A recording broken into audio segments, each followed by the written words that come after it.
आप देख रहे हैं डार्क फाइल्स। डार्क फाइल्स में आज की कहानी हमारे साथ शेयर की है तौसीफ जी ने, जो कि समस्तीपुर बिहार के रहने वाले हैं। तो चलिए बढ़ते हैं आज की इस कहानी की ओर। आज की इस वीडियो में आगे बढ़ने से पहले अगर आपने अभी तक हमारे चैनल को सब्सक्राइब नहीं किया है तो कर लें, और ऐसी ही और वीडियोस के लिए देखें अनहोनी। चैनल के लिंक आपको नीचे डिस्क्रिप्शन बॉक्स में मिल जाएगी।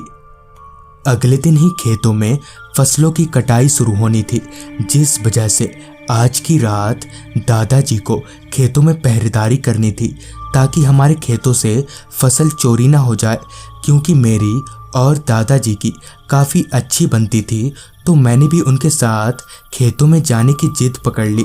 हालांकि दादाजी ने मुझे कई बार उनके साथ खेतों में ना जाने की हिदायत दी, मगर मैंने ये ठान लिया था कि चाहे कुछ भी हो जाए, मैं दादाजी के साथ खेतों में जाकर ही दम लूँगा। और आखिरकार दादाजी को मेरी जिद के सामने हारना ही पड़ा।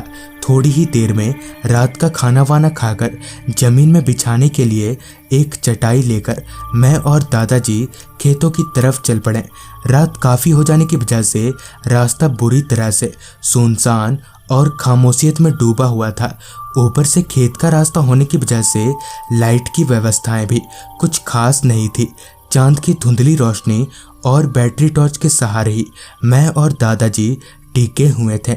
आसपास के माहौल में सन्नाटे का आलम कुछ यूं था कि तेज हवाओं से लहरा रही फसलों की आवाज़ भी मैं साफ तौर पर सुन पा रहा था। खैर कुछ देर और ऐसे ही चलने के बाद हम लोग अपने खेत के पास पहुंचे, और वहां से थोड़ी दूर पर घर से लाए चटाई को बिछाकर बैठ गए। वहां पर इतनी अच्छी हवा चलने के बावजूद भी पता नहीं क्यों मुझे नींद नहीं आ रही थी।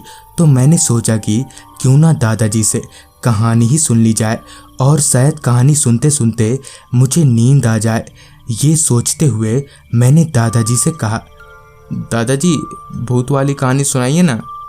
जिस पर दादाजी ने कहा, कहानी तो मैं सुना दूंगा, पर तू बाद में डरेगा। और ये बोलते हुए दादाजी ने खुद उनके साथ पेश आई एक गैर मामूली घटना का जिक्र छेड़ा।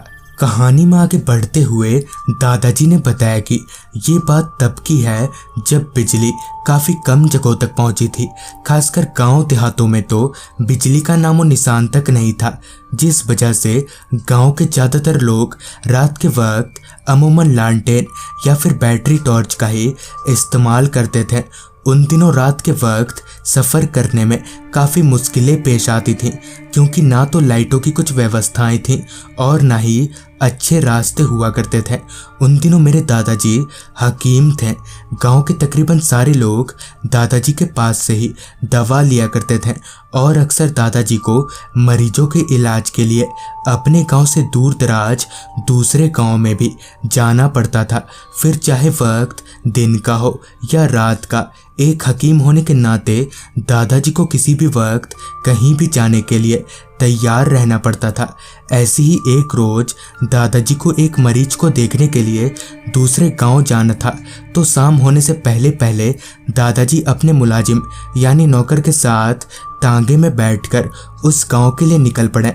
अभी दादाजी जिस गांव में जा रहे थे वहां इससे पहले वो कभी नहीं गए थे। खैर दादाजी के मुलाजिम को अच्छे से रास्ते का पता था, तो परेशानी वाली कोई बात नहीं थी। कुछ आधा एक घंटे के सफ़र के बाद दादाजी उस गांव में पहुंचे, और फिर उस घर में जहां उन्हें मरीज देखना था अब तक शाम हो चुकी थी, और अब बस अंधेरा भी होने ही वाला था। उस मरीज को अच्छी तरह से जांचने के बाद दादाजी ने अपना सामान समेटा और अपने मुलाजिम के साथ वापस घर की तरफ लौटने लगे। अब तक पूरी तरह से अंधेरा हो चुका था, मगर फिर भी चांद की धुंधली रोशनी और बैटरी टॉर्च से थोड़ा बहुत दिखाई पड़ रहा था। ठंड का मौसम था, और ठंड ऐसी थी कि पानी के गिरते हुए कतरे भी बर्फ बन जाएं। पगडंडी के रास्ते अभी दादाजी का तांगा आगे बढ़ ही रहा था कि इतने में ही मुलाजिम ने कहा, साहब आगे का रास्ता रात के लिए ठीक नहीं है, तो हम दूसरे रास्ते चलते हैं। थोड़ा देर से पहुंचेंगे, मगर यही ठीक होगा। जिस पर दादाजी ने कहा, क्यों, ऐसा क्या है इस रास्ते में? देखो रात काफ़ी हो गई है, तो इसी रास्ते चलो। हालांकि मुलाजिम का उस रास्ते पर जाने का जरा भी मन नहीं था, मगर दादाजी के कहने पर उसे तांगा आगे बढ़ाना ही पड़ा।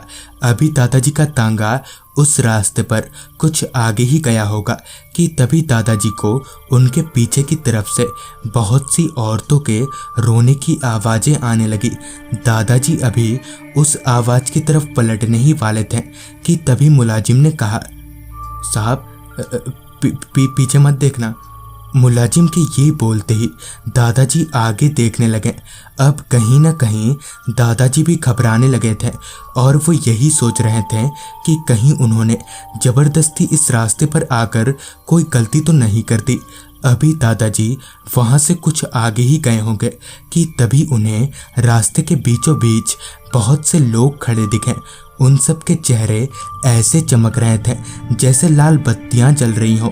इतना सब देखकर मुलाजिम समझ गया कि ये कौन लोग हैं, लिहाजा उसने तांगे को पीछे घुमा लिया और दूसरे रास्ते से दादाजी और मुलाजिम सही सलामत घर पहुंच गए। बाद में मुलाजिम ने दादाजी को बताया कि आज से कुछ बरस पहले किसी डायन के बुरे श्राप की वजह से रातों रात उस बस्ती के सारे लोग रहस्यमय तरीके से मारे गए और तब से उस बस्ती के लोगों की आत्माएं उसी रास्ते पर भटकती है। तो दोस्तों, ये थी तौसीफ जी की भेजी गई कहानी। अगर आपके पास भी ऐसी ही कोई कहानियां हैं तो हमारे साथ ज़रूर शेयर करें। तो मैं आर्यन जल्द ही मिलूंगा आपसे ऐसी ही एक कहानी के साथ।